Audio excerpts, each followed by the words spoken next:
All right. So today is November 11th, 2020, and my name is Michael DeLu. All right. And I'm the host for PullUpDaTape.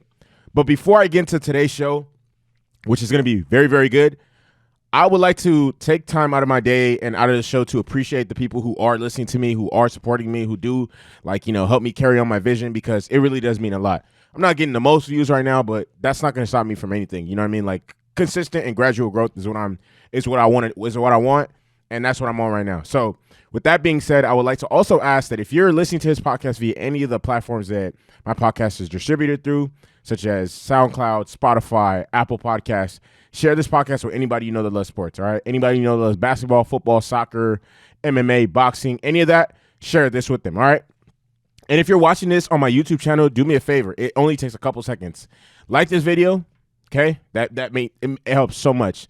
Comment on the video. That also helps tremendously. And most importantly, subscribe to my channel, man. I can't even stress how important these things are to helping me grow and, continue to advance. Because, I'm going to do my part. I'm going to get better every single day. But, obviously I need people's support. And definitely, I know for a fact I'm going to get the most support from people who don't even know me. As opposed to, your biggest hater is going to be somebody you know, and your biggest fan is going to be somebody who's never met you a day in their life. But why? They fuck with you genuinely because of you. All right. Now, with that being said, let's get into today's politics. All right.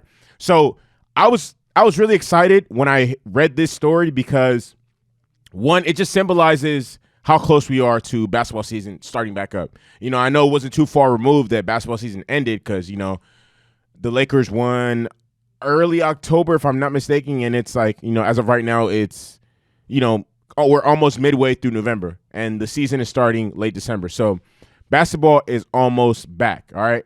And the reason why I said that, what I'm so excited to talk about is Chris Paul, right?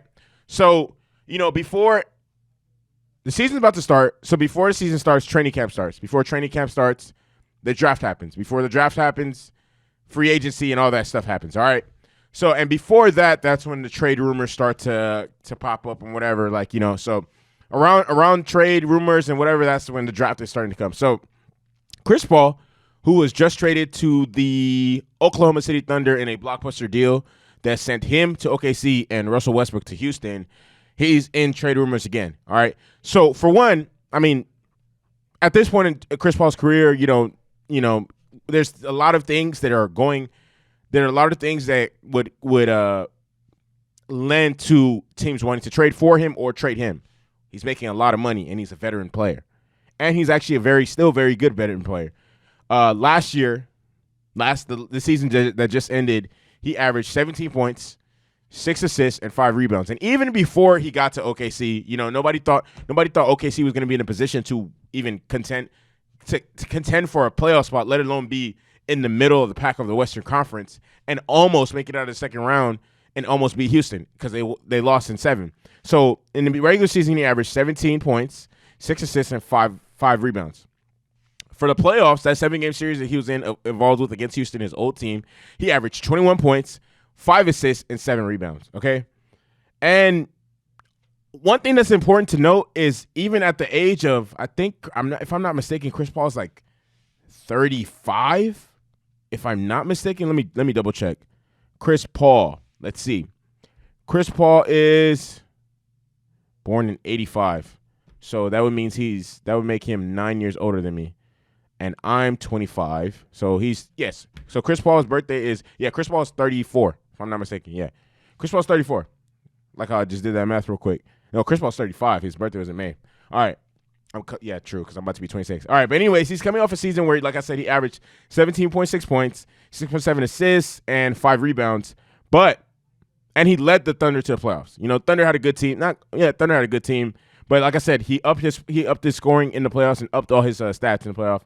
And after this campaign, he was selected to the second All-NBA team, All-NBA second team. All right. So we know what Chris Paul can do, at this age. He's still considered an above-average player, which makes sense why the Phoenix Suns want to trade for him. Yes, he's like it was reported by Mark Stein, Mark Stein and Adrian Wojnarowski that Phoenix are interested in acquiring Chris Paul. And one thing I will also say is this leak could also be by Sam Presti, who's the Oklahoma City GM. And he's pretty good at this. He does this consistently from year to year. But he's probably looking to put pressure on other teams such as the Lakers, the Clippers, and the Knicks, who are interested in trading for Chris Paul. But we're gonna see further down the line how true this really is, and why does this make sense for the Suns to do? If those of you are wondering, well, to be honest, the Suns haven't made the playoffs in 10 years. All right, in 2010 they were 40 and 42. 2011 they were 33 and 33. 2012 they were 25 and 57, and they finished at the near the bottom of the West. 2013 they improved. They were 48 and 34. 2014 they were 39 and 43. 2015 they were 23 and 59, finished near the bottom of the West. 2016 they were 24 and 58, finished near the bottom of the West. 2017 they were 21 and 61, finished bottom of the West. 2018 they were 19 and 63, finished bottom of the West. And then just last year they were 34 and 39.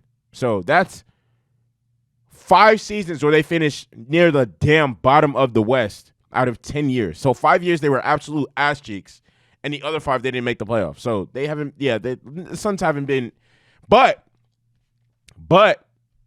there's brighter days ahead for the Suns because they have Devin Booker, they have DeAndre Ayton, they have Kelly Oubre, they have good pieces, good young pieces, and only thing they possibly need right now is a veteran point guard and a veteran leader who can mentor these dudes, rally the team.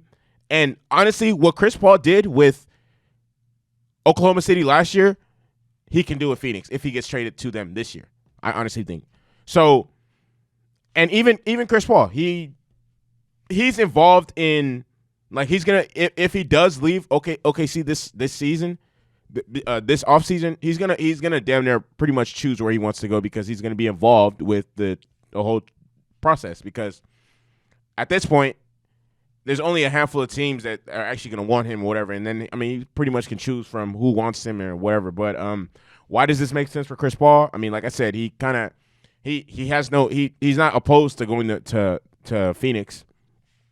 It's close to home, which is LA, where his family lives. I mean, obviously he was in LA, the Lakers for a long time. He was in the Lakers for almost 7 seasons, to be honest. I think he got there 2011. He got there 2011 and left 2018. So, he was there for a long time. So, obviously, he purchased a home out here. And he played under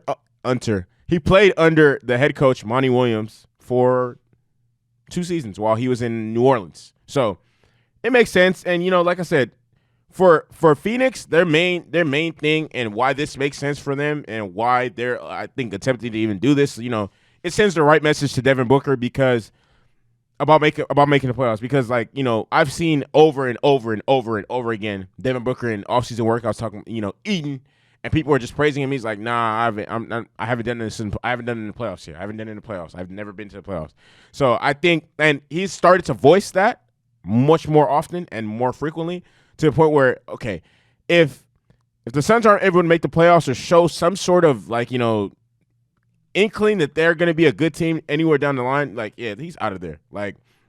But again, like I said, the team finished better, did better last season. I mean, they were the only team to go undefeated in the entire bubble and just barely squeaked it out. I honestly wish they would have made it because I really wanted Devin Booker to get it, but I mean, hey, it didn't work out. But like I said, the Suns have a pretty good team, I guess, young core, and Chris Paul, everybody, I don't know if everybody knows, but he has 2 years left on his deal, and he's going to be making $85 million, so just roughly around 42.5 million per year. That's hella hefty, which is motivation for the Thunder, who are still rebuilding, to consider trading him.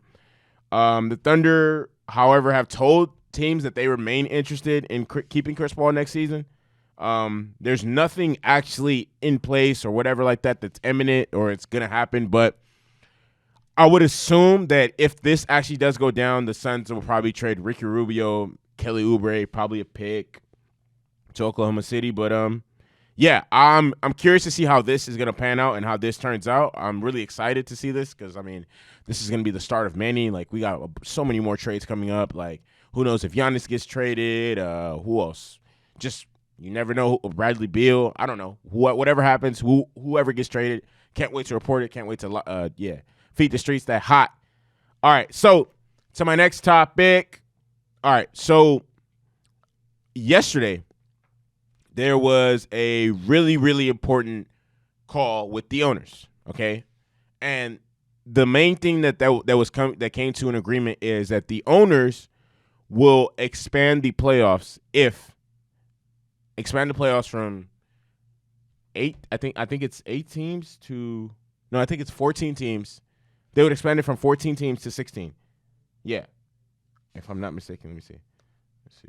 14 teams. Yeah. So they met Tuesday afternoon, and then honestly, I'm really proud of the NFL for even taking these steps because it just shows that they're being forward thinking, like the NBA and everything. You know what I mean? Because the NFL has gotten a lot. It's taken the heat of the whole COVID situation because I feel like they were inadequately prepared for their season. But hey, and then during the offseason, all these players are complaining, blah blah blah, blase. This isn't right. We want to play, but it's not safe. All this other stuff. But anyways. NFL owners met Tuesday afternoon and began planning for the possibility that their 2020 regular season will be cut short by COVID cancellations. I mean, I don't know if everybody remembers, but like earlier in the season, they were canceling games, moving games around, and it's much easier to do that when all the teams haven't taken their byes. But it's week 9, and majority of the league has taken their bye week, so it's gonna make it so much complicated and so much harder for them to reschedule games and XYZ because. Exactly. Like I said, most teams have already taken their bye week. Roger Goodell reiterated to the owners that they're committed and their plan is to finish off a full regular season. A 17-week season, but that might not happen. But and the main reason why is the league's most recent COVID testing report just showed a very sharp rise in confirmed cases, and Goodell, like even Roger Goodell said it's very important that we try to finish the season, but to also develop a plan in case that doesn't happen, which a lot of pundits and a lot of people such as Max Kellerman and Stephen A. Smith have even reiterated that more than likely they're not going to be able to finish the season because they're not in a bubble setting. And yeah, like the only way you can confirm a full-on season is if you do a bubble. But teams aren't willing to do that. They're not going to do that and all this other stuff.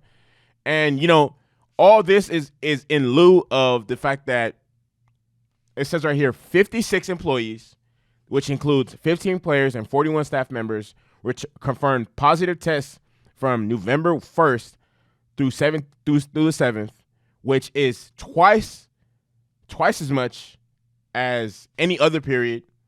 And as the period of September 27th to October 3rd, which is the one where majority of the Tennessee Titans players contracted COVID, and it was the Tennessee Titans alone caused the league to have to change the schedule up and down. So we'll see how this plays out. Not we'll see how this plays out, but the main thing that came to the main thing that they came to an agreement with, and most people are everybody's gonna move forward with is if the season gets canceled, they're gonna, or not if the season gets canceled, if games get canceled, they're gonna move the playoffs to 8 teams. I don't know exactly how the structure is or who's gonna get what, if a team's gonna get a bye or if a team doesn't get a bye or all that other stuff, but it's gonna move from what it is now to 8 to 16. So that's 8 teams from the AFC, 8 teams from the NFC. So it makes it really interesting. So and if that happens, then no, I still don't see the Patriots making the playoffs, but yeah. So again, salute to the NFL, salute to Roger Goodell, salute to all the owners for being responsible, for being using their heads, being critical thinkers. Like, okay, let's try and get in front of this before something happens where, okay, we're not actually sure whether we can finish the season or all this other stuff. Okay. So with that being said, that's going to conclude episode.